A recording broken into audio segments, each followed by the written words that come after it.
সুষ্ঠু তদন্ত আমরা চাই। এবং গণপতি চক্রবর্তীর বাড়ি নিয়ে যে ঝামেলা ছিল, একটার পর দফায় দফায় যে চাঁদাবাজির যে ঘটনা আমরা দেখতে পেয়েছি, এবং তার যে আত্মীয়, তার যে বড় ভাই নিশ্চিত করেছেন যে তাদের বহুবার চাঁদা দেওয়া হয়েছে, তারপরে আবার যখন চাঁদা দাবি করা হয় তারপর তারা সেটা নাকচ করে। এরপর থেকে তাদেরকে বিভিন্ন ধরনের হুমকি ধামকি দেওয়া হয়।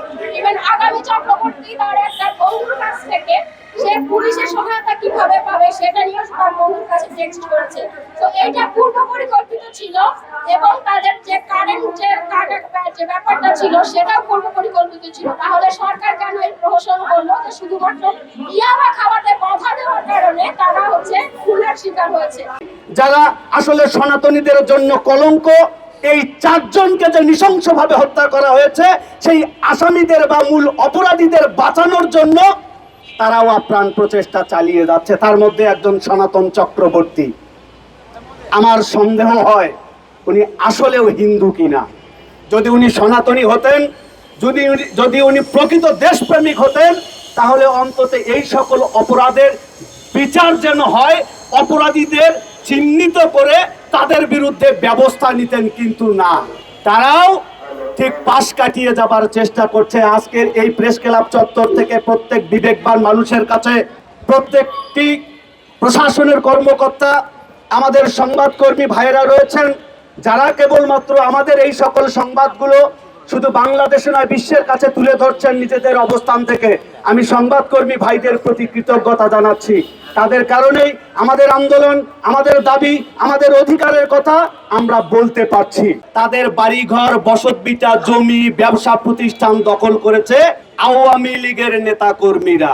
বারবার হত্যা হয়েছে, শুধু এক জায়গায় নয়, বাংলাদেশের প্রত্যেকটা জেলায়, প্রত্যেকটা উপজেলায় সনাতনী সম্প্রদায়ের উপর নির্যাতনের স্টিম রোলার চলেছে, কিন্তু তারা কোনো ব্যবস্থা নেয়নি।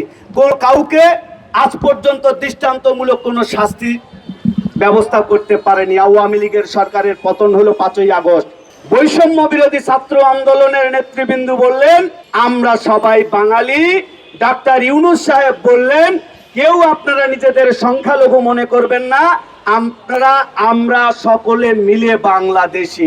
কিন্তু আমরা কি দেখলাম? এই 2টি বছর অন্তরীণ সরকার যখন রাষ্ট্র পরিচালনা করেছে, তখনও সারা বাংলাদেশে এমন একটি দিন ছিল না যেদিন হিন্দু সম্প্রদায়ের উপর নির্যাতন হয়নি।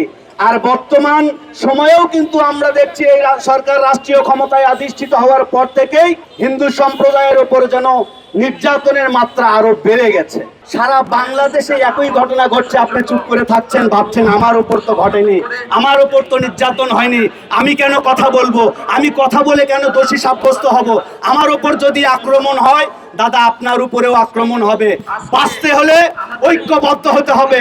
আপনি আলাদা আলাদা থেকে ভাবছেন আপনি নিরাপদ আছেন, এই দেশে কোন সনাতনী আপনি নিরাপদ নন।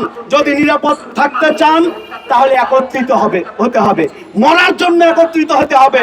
আগে পিছে মৃত্যুর স্বাদ প্রত্যেকটা প্রাণীকেই গ্রহণ করতে হবে। কিন্তু আপনি ভাবছেন আপনি এক পাশ আছেন, আপনি একটি রাজনৈতিক দলের তোষামোদী করছেন, আপনি বেঁচে যাবেন, আপনার সন্তান বেঁচে যাবে। নিশ্চয়ই না।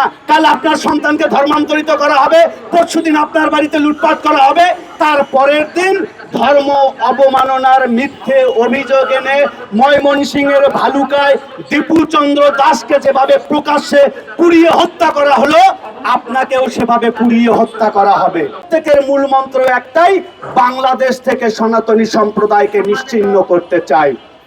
যার ফলে কেউই আজ পর্যন্ত মুখে যে যাই বলুক না কেন, সনাতনী সম্প্রদায়কে রক্ষার জন্য কোনো উদ্যোগ নেয়নি। আমাদের যে 6 দফা 8 দফা দাবির কথা আমরা বলেছিলাম, আজ পর্যন্ত সেগুলোর কোনো বিষয়ে কর্ণপাত করা হয়নি। আর হিন্দুদের নিধন করবার জন্য অত্যন্ত মোক্ষম একটি অস্ত্র তৈরি করেছেন উগ্র জঙ্গিবাদী মৌলবাদীরা, তা হচ্ছে ধর্ম অবমাননা।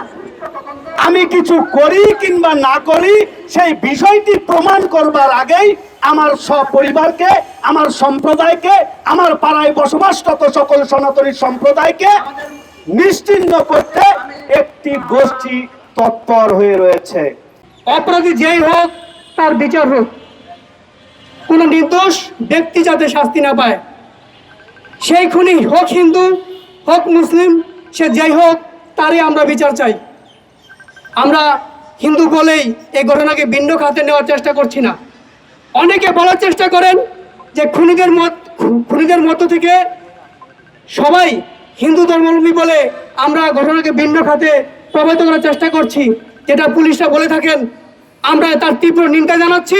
পুলিশের যে যে অপরাধ সংঘটিত হয়েছে, এই অপরাধ সংগঠনের যে হত্যাকাণ্ডের আলামত এবং বিভৎসতা তা প্রমাণ করে এই হত্যাকাণ্ড কোনো সাধারণ নেশাকারী ব্যক্তিদের দ্বারা সংঘটিত হয়নি। এই হত্যাকাণ্ড যদি বিশ্লেষণ করেন দেখা যাবে যে এটা প্রফেশনাল কিলার যারা কিংবা জঙ্গি বাহিনী তারা সংঘটিত কোনো হত্যাকাণ্ড।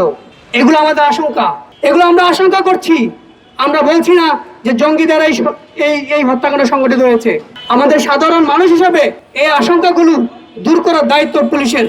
সেই পুলিশ যখন তারা তাদের নিজস্ব বক্তব্যেই দ্বিচারিতার আচরণ দেখা যায় এবং মিথ্যা প্রমাণিত হয়, তারা এক একটি বক্তব্যকে মিথ্যা প্রমাণ করে, তখন আমাদের আশঙ্কা আরো বেড়ে যায়। কারণ আমরা এর আগেও দেখেছি হিন্দু সম্প্রদায়ের ওপর জঙ্গি বাহিনীর হামলা।